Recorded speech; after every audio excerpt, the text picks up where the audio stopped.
Bayangin deh, Pak RT ronda malam bareng 3 bapak-bapak dan 1 ondel-ondel, tapi tiba-tiba ondel-ondel dikejar pocong lompat-lompat tinggi kayak atlet lompat galah.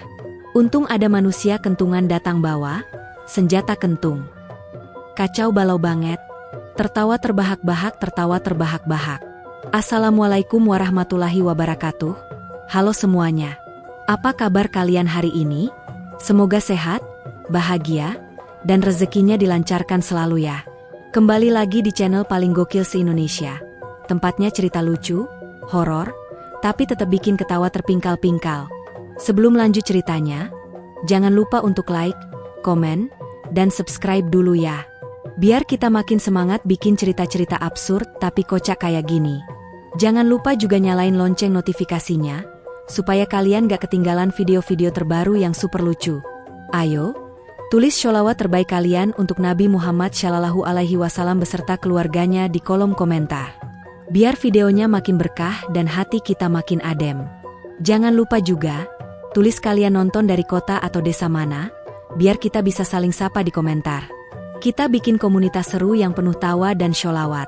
Malam itu, suasana kampung Kembang Sari begitu sunyi. Hanya terdengar suara jangkrik bersahutan, sesekali diselingi gonggongan anjing dari kejauhan. Langit mendung menggantung, tapi hujan belum juga turun. Jam dinding di pos ronda tua berdetak pelan menunjukkan pukul 22.55 malam. Di tengah sunyi malam itu, terdengarlah suara langkah cepat, sepatu kulit hitam milik Pak RT Sunario yang baru menjabat 2 minggu sebagai ketua RT. Ia datang sambil membawa senter besar di tangan kanan, dan map biru berisi daftar piket ronda di tangan kiri. Di dadanya, menempel ID card bertuliskan, RT terpilih, ayo ronda. Yang dibikinnya sendiri pakai kertas HVS dan laminating plastik. Pak RT tampak bersemangat malam itu, semangat yang melebihi semangat siswa baru di hari pertama masuk sekolah. Sejak menjabat, dia punya tekad kuat, membangkitkan semangat ronda malam di kampung yang sudah lama lesu seperti teh tawar sisa semalam. Dulu waktu ronda, orang-orang cuma datang buat ngopi dan main kartu remi. Kadang malah nonton bola pakai proyektor di pos ronda sambil ngerokok berjejer. Tapi sekarang, di bawah kepemimpinan RT Sunario, sistem ronda akan dimodernisasi. Katanya, dengan pencatatan absen, pembagian wilayah, dan rotasi shift kayak pegawai pabrik. Malam itu, sesuai jadwal piket, seharusnya ada 8 orang yang ikut ronda. Tapi dari jam 10 sampai hampir jam 11 lewat, cuma 3 orang yang nongol. Pak Darto si tukang ojek, Pak Bambang pensiunan satpam, dan Pak Ujang yang kalau malam jualan mie ayam gerobak. Tiga-tiganya datang dengan wajah setengah ngantuk, bawa termos kopi masing-masing dan jaket tebal. Mereka duduk di bangku panjang pos ronda sambil selonjoran, berharap bisa tidur sambil pura-pura jaga kampung. Yah, cuma bertiga? Tanya Pak RT dengan nada kecewa, sambil melirik ke arah jalan gang berharap masih ada yang menyusul. Tapi sampai detik itu, nggak ada bayangan warga lain yang datang. Lalu tiba-tiba, dari arah barat datang satu sosok yang nggak biasa. Tinggi, besar, badannya penuh hiasan kain warna merah dan emas. Matanya bundar besar dengan alis tebal mencolok, dan kepalanya goyang-goyang sendiri seakan-akan lagi joget dangdut pelan-pelan. Itu dia, Cimug, ondel-ondel langganan acara 17-an kampung, yang entah kenapa malam itu ikutan datang ke pos ronda. "Wei, itu bukan manusia," teriak Pak Ujang sambil mundur 1 langkah. Tapi Pak RT malah senyum lebar. "Ah, bagus. Tambahan personel, walaupun bukan warga, tapi semangat ronda dia tinggi," katanya bangga. Cimug diam saja, kepalanya masih goyang-goyang pelan, suaranya seperti berbisik dari dalam, "Saya siap, jagain kampung." Pak Darto melirik ke Pak Bambang, lalu ke Pak RT. "Pak, itu ondel-ondel kan gak bisa ngomong. Beneran mau diajak?" tanya dia. Tapi Pak RT menjawab penuh percaya diri, yang penting niatnya ada. Badannya gede, bisa bikin maling takut. Lagian, siapa tahu ada kejadian aneh malam ini, siapa yang bisa bantu? Ondel-ondel kan termasuk simbol pelindung kampung Betawi, ya kan? Semua terdiam, tapi gak ada yang mau debat panjang lebar. Karena kalau debat sama Pak RT, bisa-bisa dikasih tugas tambahan ronda minggu depan. Setelah memastikan tak ada lagi warga yang datang, Pak RT pun mulai membagi wilayah patroli.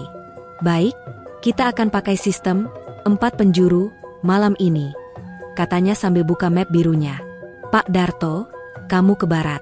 Cek area dekat warung Burumi sampai jembatan kecil. Kalau lihat orang mencurigakan, tiup peluit 3 kali. Pak Darto manggut-manggut. Meskipun matanya masih berat kayak habis makan nasi uduk. Pak Bambang, arah utara ya. Lewat gang sawah, terus muter ke taman depan masjid.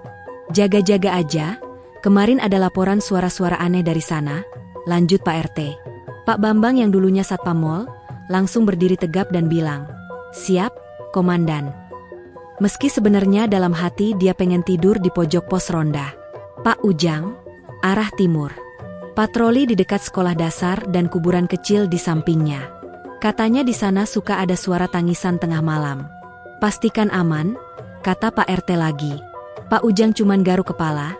Aduh, kuburan lagi, tapi gak bisa nolak. Karena sekali nolak, bisa dikasih wilayah paling serem minggu depan. Nah, tinggal 1 orang. Maksudnya 1 makhluk lagi, ondel-ondel Cimug. Pak RT menatap dia dengan mata penuh harapan. Cimug, kamu ke selatan ya? Cek daerah kebun pisang di belakang lapangan bola. Katanya sih, tempat itu rada angker. Tapi saya yakin kamu bisa. Badan kamu besar, wajah kamu juga, kuat. Kalau ada apa-apa, tinggal goyangin kepala, mungkin makhluk halus takut. Cimug gak menjawab, tapi matanya berkedip sekali, dan badannya goyang ke kiri lalu ke kanan. Kayak tanda setuju. Semua yang lihat langsung merinding campur bingung. Ini ondel-ondel beneran ngerti tugasnya apa gimana sih? Akhirnya, keempat, pasukan ronda, berangkat sesuai arah masing-masing. Mereka jalan sambil bawa senter dan peluit. Cuma Cimug yang gak punya apa-apa selain goyangan dan suara kayu berderak setiap langkahnya. Pak RT berdiri di pos ronda, memandangi mereka semua pergi dengan bangga. Ini baru namanya ronda aktif, katanya sambil mengelus dagu. Tapi di balik semua kebanggaan itu, siapa sangka malam itu akan berubah menjadi malam paling kocak dan menegangkan sepanjang sejarah Kampung Kembang Sari. Karena di antara bayang-bayang pohon pisang, sesuatu sedang mengintip sesuatu yang putih, loncat-loncat, dan siap bikin ondel-ondel menjerit gak pakai suara. Setelah memastikan seluruh pasukan ronda bergerak sesuai arah yang ditentukan, Pak RT menghela napas puas. Ia menatap langit sejenak, lalu memutuskan pulang ke rumah. Yang penting saya sudah pantau awalnya. Tinggal mereka lanjutkan, gumamnya sambil melangkah dengan tenang. Tapi ia tidak tahu, baru 5 menit setelah dirinya pulang, suasana kampung berubah drastis. Di antara rimbunnya kebun pisang yang menjulang tinggi di bagian selatan, tepat di batas Kampung Kembang Sari, sepasang mata bulat menyala terang dari balik batang pohon yang besar. Bukan mata manusia, itu mata pocong. Sosok itu hanya berdiri diam. Wujudnya putih kusam, kain kafannya sudah kotor penuh tanah dan bercak lumpur. Matanya besar tanpa kelopak, menatap tajam ke arah ondel-ondel Cimug yang baru saja memasuki jalur kebun. Tak ada suara. Hanya dedaunan bergoyang pelan tertiup angin dan suara serangga malam yang terasa makin nyaring. Entah kenapa malam itu lebih dingin dari biasanya. Cimug yang biasanya tenang dan gagah, kini mulai ragu-ragu. Langkahnya melambat. Setiap kali ia melewati pohon pisang, kepalanya menoleh kiri kanan seperti sedang merasakan aura tak biasa. Kain hiasan emas di pinggangnya bergetar tertiup angin malam, menambah kesan magis di tengah kesunyian itu. Tiba-tiba terdengar suara, krek, krek, seperti ranting patah. Cimug berhenti. Kepalanya yang besar itu bergerak perlahan ke kanan. Tidak ada apa-apa. Lalu ke kiri. Masih kosong. Tapi saat ia melangkah lagi, dari kejauhan, di antara sela-sela batang pisang, muncullah sosok putih itu. Melayang. Diam. Lalu, menghilang lagi. Cimug menghentak-hentakan kaki seperti gugup. Kepalanya berputar kencang ke kiri dan kanan. Gue nggak takut, gue nggak takut, bisiknya dalam hati, walau gak ada yang tahu ondel-ondel bisa mikir atau enggak. Tapi pocong itu kini makin dekat. Ia lompat, bluk, 1 kali lompatannya langsung sejauh 5 meter. Cimug kaget. Langsung mundur 3 langkah, lalu lari terbirit-birit sambil kepalanya tetap goyang. Suaranya kayak dentingan kaleng. Krak-krik krak-krik. Badannya besar, jadi gerakannya agak canggung. Tapi kali ini dia lari secepat-cepatnya. Gak peduli dia nyangkut ranting, kesandung akar, bahkan sempat hampir nyusru ke kubangan kecil. Pocong terus mengejar. Lompatannya tinggi dan cepat. Bluk, bluk, bluk. Suaranya kayak durian jatuh dari pohon. Warga kampung yang jauh di ujung jalan bahkan sempat mengintip dari balik jendela. Tapi buru-buru menutup tirai saat melihat ada dua makhluk besar saling kejar-kejaran di kebun pisang. Salah satu warga bahkan sempat teriak pelan, "Astagfirullah, ondel-ondel kok lari?" Biasanya ondel-ondel cuma joget doang. Di tengah pelariannya, Cimuk sempat terpeleset karena menginjak kulit pisang. Beletak. Dia jatuh terduduk, badannya terguling seperti drum kayu. Pocong pun makin dekat. Matanya memancarkan sorot aneh, antara marah, ngantuk, dan penasaran. Tapi saat dia hendak lompat lagi, terdengar suara ting, tong, teng, dung, dari kejauhan. Suara kentungan, tapi bukan sembarang kentungan. Kentungannya mengalun berirama, seperti soundtrack film aksi. Lalu muncullah sesosok makhluk aneh dari balik pepohonan. Bertubuh manusia, tapi kepalanya seperti terbuat dari kayu. Punya suara khas kentungan tiap melangkah. Dialah Tung Tung Sahur. Makhluk mitos dari kampung sebelah yang katanya muncul hanya saat ada makhluk halus kelewat batas. Tangannya panjang membawa kentungan kayu seukuran galon air, dan suaranya berat seperti suara penyiar radio era 80-an. Tung Tung Sahur langsung berdiri di antara Cimug dan Pocong. "Heh Pocong, jangan ganggu anak kampung sini," teriaknya sambil memutar kentungan di tangannya. Pocong melompat mundur sedikit, tapi tetap menatap tajam. Cimug yang masih duduk di tanah, mulai bangkit pelan-pelan, wajahnya tetap kaku tapi matanya berkedip cepat, tanda dia panik. Pertarungan pun dimulai. Pocong melompat ke arah Tung Tung Sahur, tapi kentungan besar itu dihentakkan ke tanah, membuat suara doong yang menggema ke seluruh kebun. Getarannya sampai bikin daun pisang gugur sendiri. Tapi Pocong tetap lompat, dan akhirnya Tung Tung Sahur menjambak. Iya, menjambak ujung kain kepala Pocong. Cekrek, Pocong langsung berhenti melompat. Dia berusaha kabur, tapi kepalanya ditarik seperti layangan benang kusut. "Cimug, sini bantuin gue mukulin nih Pocong," teriak Tung Tung Sahur. Cimug yang masih agak kaku langsung ambil kentungan cadangan yang jatuh dari tas punggung Tung Tung Sahur. Lalu, dung, dung, dung, ondel-ondel memukuli Pocong dari belakang sambil goyangin kepala. Pocong bingung. Gak bisa lari, gak bisa ngelawan, malah kepalanya ketarik dan badannya kena ketungan. Setiap kena pukul, kain kafahnya bergetar, dan dari mulutnya keluar suara kayak peluit bocor. Suasana makin kacau. Daun-daun berjatuhan, ayam kampung yang tidur di atas pohon tiba-tiba terbang. Dari kejauhan, Pak Ujang yang tadi jaga di arah timur sempat melihat cahaya terang dan mendengar suara kentungan keras. Dia sempat bilang, ini ronda apa konser dangdut?" Akhirnya, Pocong berhasil dilepas. Tapi bukannya lompat kabur, dia malah jatuh dan lari terbirit-birit ke arah kebun jagung di kampung sebelah. Saking takutnya, kainnya nyangkut di pagar kawat, dan terlepas separuh. Pocong itu kelihatan pakai celana pendek bola di dalamnya, warna hijau stabilo. Mungkin dia dulunya mantan pemain futsal sebelum almarhum. Cimug dan Tung Tung Sahur akhirnya duduk di akar pohon, mengatur napas, meskipun Cimug gak punya paru-paru, tapi gesturnya kayak orang ngos-ngosan. Mereka saling lirik, lalu ketawa bareng, tawa tanpa suara. Kemenangan malam itu bukan cuma untuk ronda kampung, tapi juga untuk persahabatan ondel-ondel dan makhluk kentungan legendaris. Di saat ketegangan antara Pocong dan ondel-ondel Cimug mulai mereda, dan Tung Tung Sahur duduk santai sambil ngelus kentungannya yang mulai retak, di penjuru kampung lain, yang tidak kalah jauh dari arah kebun pisang, 3 bapak-bapak yang sedang bertugas ronda mulai merasakan keganjilan.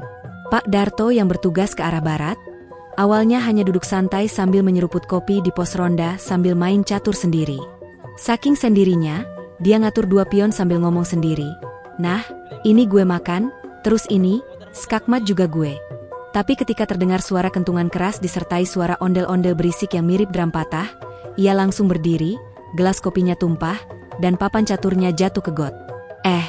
Suara apaan tuh? Jangan-jangan ada maling ayam." Pak Darto panik.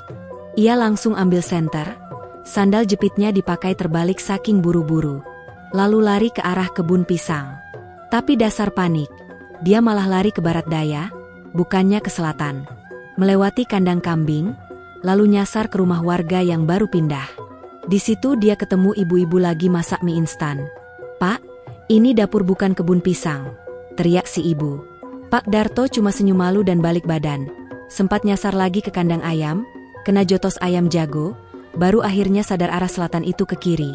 Sementara itu, Pak Karyo yang bertugas ke utara, malah lebih parah. Dia tidur di pos sambil pakai headset, nyetel musik dangdut remix. Baru sadar ada suara kentungan setelah suara tungtung sahur terdengar nyelip di beat remixnya. Ini remix apaan? Ada kentungan segala. Dia lepas headset, pasang kuping, suara kentungan makin keras. Disusul suara beletak, dan dung-dung. Seperti orang mukul ember. Waduh, ini pasti keributan. Dia langsung ambil pentungan, tapi pentungannya malah nyangkut di jaring nyamuk pos ronda. Saat narik terlalu keras, nyamuk sekampung keluar semua, dan dia kabur sambil nepuk-nepuk wajah. Pak Karyo pun lari ke arah suara. Tapi dasar dia punya masalah dengan arah mata angin. Dia malah ke utara beneran, bukan belok ke arah tengah. Di situ dia ketemu sapi warga yang lagi duduk diam. Kamu lihat pocong lewat sini gak?" Tanyanya ke sapi sambil ngos-ngosan. Sapinya diam. Pak Karyo bingung, ini sapi autis apa gimana sih? Akhirnya dia balik arah, dan baru sadar suara keributan berasal dari arah kebun pisang. Dia mulai lari ke arah selatan, tapi karena jalan kecil dan gelap, dia nabrak tiang listrik dan jatuh tengkurap. Pentungannya mental dan kena burung hantu yang lagi nangkring. Burung hantu itu langsung terbang panik sambil suaranya, "Wuk, wuk." Pak Slamet yang bertugas ke timur, justru paling santai. Dia dari awal udah curiga, karena dia lihat burung hantu terbang bolak-balik. Biasanya kalau burung hantu keliling 2 kali, itu pertanda gak benar, gumamnya. Pas dia mulai mendekat ke arah kebun, dia melihat cahaya terang dan suara seperti suara karinding meledak. Dia kaget, lompat ke belakang pohon singkong. "Aduh, jangan-jangan kebun pisang diserang alien," katanya sambil ngintip. Tak lama kemudian, ketiga bapak-bapak itu akhirnya ketemu di persimpangan kecil antara utara, barat, dan timur. Mereka semua kaget lihat satu sama lain datang dari arah yang berbeda-beda, dan dengan penampilan acak-acakan. Pak Darto bajunya sobek kena pagar. Pak Karyo wajahnya bengkak gara-gara tiang listrik, dan Pak Slamet masih megang daun singkong kayak senjata. "Lah, kalian juga dengar suara itu ya?" kata Pak Slamet. "Iya, gue kira ada konser metal di kebun pisang," sahut Pak Karyo. Mereka langsung sepakat untuk menuju sumber suara bareng-bareng, sambil nyalain senter seadanya. Tapi senter Pak Darto malah kedip-kedip kayak lampu disko. Begitu sampai di kebun pisang, mereka langsung melihat pemandangan luar biasa aneh. Ondel-ondel Cimuk berdiri dengan napas tersengal-sengal, walau tanpa paru-paru. Tungtung Sahur berdiri gagah dengan kentungan di tangan, dan bekas jejak lompatan besar pocong di tanah. Ini ronda atau film horor komedi?" tanya Pak Slamet pelan. Pak Karyo mendekat ke Cimuk dan bilang, "Lu kenapa lecek begini, Cimuk? Baru 15 menit jalan, udah kayak abis tur keliling Jakarta." Cimuk hanya bisa goyangin kepala ke kiri dan kanan, tanda dia belum pulih dari trauma. Tungtung Sahur menjelaskan panjang lebar, dengan gaya seperti narator sinetron. "Tadi, ketika sang malam bergema, muncullah sosok berjubah putih, tapi dipotong Pak Darto. Bang, singkat aja bang. Kita ini ngantuk." Akhirnya diceritakanlah secara singkat kejadian tadi. Pocong muncul, kejar-kejaran, terpleset, dijambak, dipukul kentungan, lalu kabur. Ketiganya bengong. "Gue pikir, ronda ini bakal biasa aja. Gak nyangka ternyata dapat bonus nonton pertarungan supernatural," ucap Pak Karyo sambil geleng-geleng kepala. Mereka semua akhirnya duduk bareng di atas akar pohon besar, ngelilingi Cimuk dan Tungtung Sahur. Ada yang ngeluarin roti sobek dari kantong, ada yang nyalain rokok, dan ada juga yang iseng main sulap pakai daun pisang. Ronda malam itu benar-benar di luar nalar. Tapi satu hal yang bikin semua setuju, ini adalah ronda paling lucu, paling ajaib, dan paling gak akan mereka lupakan seumur hidup. Pagi harinya, suasana di kampung berubah drastis. Biasanya, tiap pagi cuma terdengar suara ayam berkokok, motor warga berangkat kerja, dan ibu-ibu teriak dari dapur karena sambelnya kepedasan. Tapi pagi itu, Hampir semua warga tumplek-blek di warung Umi Amah. Di sana jadi pusat informasi, tempat ngopi, dan tempat ngerumpi kelas berat. Bahkan radio warung dipelankan karena kalah saing sama cerita panas kejadian ronda semalam. Lo denger gak semalam? Ada pocong katanya muncul di kebun pisang. Seru Bang Adun sambil nyeruput kopi setengah manis. Semua kepala langsung nengok. Ada yang percaya, ada yang bilang itu cuma drama ronda. Tapi ketika Pak RT datang sambil bawa pentungan ronda yang patah ujungnya dan celana bolong kena sobekan ranting, semua mulai yakin, ini bukan sekadar gosip. Bahkan Pak RT yang biasanya tegas dan kalem, kali ini duduk di bangku kayu dengan wajah pucat seperti belum tidur semalaman. Saya nyaris kena jitak pocong kalau gak ada Cimug dan Tungtung sahur, katanya lemas. Tungtung siapa? Tanya Umi Amah dengan kening berkerut. Lalu cerita pun berkembang lebih liar dari angin malam. Ada yang bilang Tungtung sahur adalah arwah penunggu kentungan ronda zaman Belanda. Ada juga yang bilang dia manusia biasa yang sedang latihan jadi superhero lokal. Dan ada satu warga tua, Mbah Suroto, yang bilang dengan yakin, aku kenal dia. Itu cucunya Ki Tunggal Kentung, pendekar kentungan legendaris dari masa lampau. Waktu kecil dia pernah mukul tuyul pakai sendok kayu sampai kabur ke sumur. Semua orang terdiam, antara percaya dan pengen ketawa. Tapi karena yang ngomong Mbah Suroto, gak ada yang berani nimpalin. Lain lagi dengan reaksi anak-anak kampung. Mereka malah bikin drama teatrikal kecil di lapangan. Ada yang jadi pocong pakai kain gorden, ada yang jadi Cimug pakai baskom di kepala, dan satu anak jadi Tungtung sahur dengan kalengket bekas sebagai kentungan. Drama itu sukses bikin warga ngakak.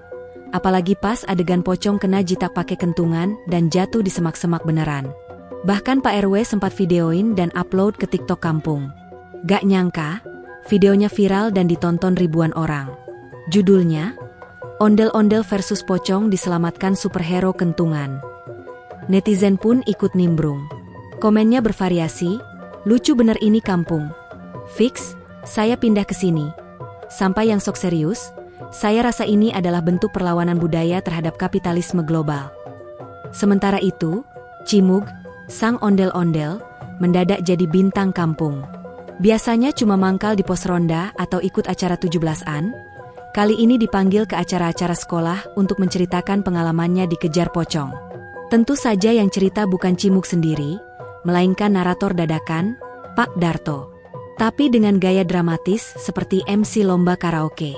Pada malam itu, Cimug berlari dengan segenap daya upaya, diiringi suara kentungan sahur yang membahana, anak-anak SD sampai tepuk tangan. Ada yang nangis karena ketakutan, ada juga yang pengen peluk Cimug sambil bilang, Abang Ondel, Abang hebat.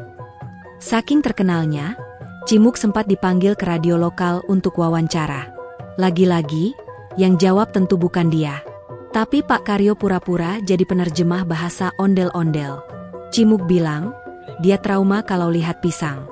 Jadi mohon semua warga jangan bawa pisang kalau ronda malam. Padahal diam-diam Pak Karyo cuma ngeles biar dikasih pisang goreng gratis sama sponsor radio. Lucunya, ada satu ibu-ibu yang serius-serius datang ke pos ronda sambil bawa sesajen, minta Cimug dijampi biar gak dihampiri lagi sama makhluk-makhluk gaib.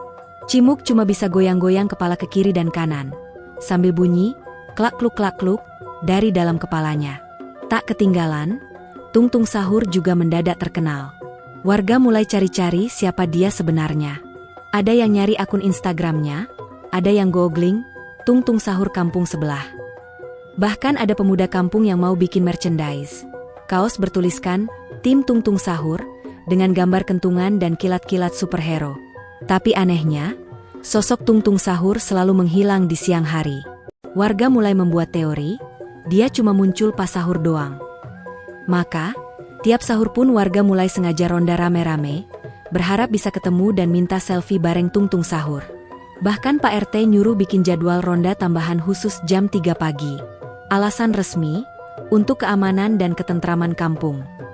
Alasan gak resmi, pengen ketemu Tungtung sahur buat konten YouTube.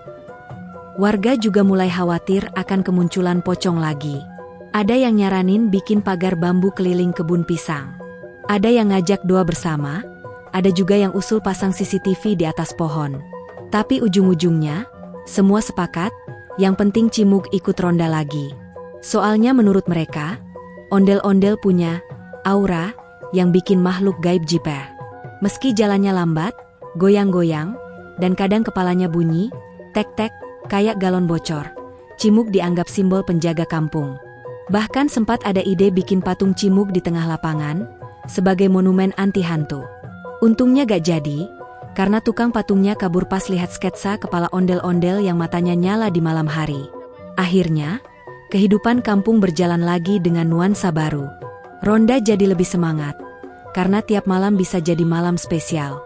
Entah ketemu pocong, ketemu tungtung sahur, atau cuma sekadar nonton Cimug nginjek kaki sendiri karena terlalu semangat goyang. Yang jelas, dari kejadian itu, kampung belajar satu hal penting. Keberanian, persahabatan, dan kentungan bisa menyelamatkan malam dari ketakutan dan menggantinya dengan tawa tiada tara. Setelah malam penuh petualangan yang mendebarkan itu, Pak RT langsung mengadakan rapat dadakan di balai desa. Dengan wajah serius tapi masih ada senyum tipis, Pak RT mengumumkan aturan ronda baru yang super ketat tapi juga penuh humor. Mulai sekarang, tiap bapak harus bawa kentungan sendiri. Jangan sampai kita ketakutan lagi gara-gara kurang bunyi kentungan. Semua bapak-bapak langsung tertawa sambil nunjukin kentungan mereka yang bermacam bentuk, dari yang biasa sampai yang sudah berkarat parah. Bahkan ada yang bawa kentungan elektronik, lengkap dengan lampu LED dan suara otomatis. Pak RT bilang, kalau ada pocong lagi, kita gak cuma lari, tapi juga bisa nyanyi bareng kentungan kita. Cimug, si ondel-ondel pemberani, resmi diangkat jadi ikon kampung. Setiap kali ada acara, Cimug selalu diundang sebagai bintang tamu utama. Bahkan ada yang bikin kaos bergambar Cimug dengan tulisan, ondel-ondel superhero. Anak-anak kecil mulai belajar menari ondel-ondel dengan semangat baru, berharap suatu hari mereka bisa jadi penjaga kampung seperti Cimug. Pak RT sempat bercanda, kalau Cimug bisa ngomong, pasti dia mau jadi kepala RT. Warga pun tertawa ngakak membayangkan ondel-ondel itu ikut rapat dan bagi-bagi tugas ronda. Yang paling misterius adalah tungtung sahur. Setelah membantu Cimug mengalahkan pocong, sosoknya tiba-tiba menghilang tanpa jejak. Namun sebelum pergi, tungtung sahur meninggalkan pesan rahasia lewat kentungan yang dipukul 3 kali berturut-turut di pos ronda. Warga yang mendengar langsung merinding, tapi juga merasa aman. Pesan itu dianggap sebagai tanda bahwa kapanpun kampung butuh bantuan, tungtung sahur akan kembali. Jadi, jangan takut, kita punya kentungan dan Cimug, ujar Pak RT dengan penuh semangat. Kehidupan kampung pun berlanjut dengan penuh tawa dan semangat baru. Malam-malam ronda yang dulunya menegangkan kini berubah menjadi momen seru dan penuh kehangatan. Setiap kali kentungan berbunyi, warga merasa bersatu dan siap menghadapi apapun, termasuk makhluk gaib macam pocong. Pak RT, 3 bapak-bapak, dan tentunya Cimug selalu jadi pahlawan malam yang membuat kampung ini jadi tempat paling unik dan lucu di dunia. Dan begitulah cerita lucu tentang Pak RT, 3 bapak-bapak ronda, ondel-ondel pemberani, pocong yang licik, dan tungtung sahur sang penyelamat kentungan. Semoga kisah ini bisa menghibur dan membuat kita semua tertawa. Karena kadang, hal sederhana seperti ronda malam bisa jadi petualangan yang tak terlupakan. Jangan lupa, kalau kalian punya cerita lucu atau pengalaman unik di kampung masing-masing, tulis di kolom komentar ya. Itu dia kisah ronda tergokil sepanjang masa. Siapa sangka ondel-ondel bisa jadi pahlawan kampung? Kalau kalian suka cerita kocak kayak gini, jangan lupa share ke teman-teman kalian ya. Jangan takut ronda, takutlah kalau gak punya kentungan super. Sampai jumpa di cerita selanjutnya. Wassalamualaikum warahmatullahi wabarakatuh. Dan, tung tung tung. Sahur. Wajah tersenyum dengan mulut terbuka dan mata menyipit.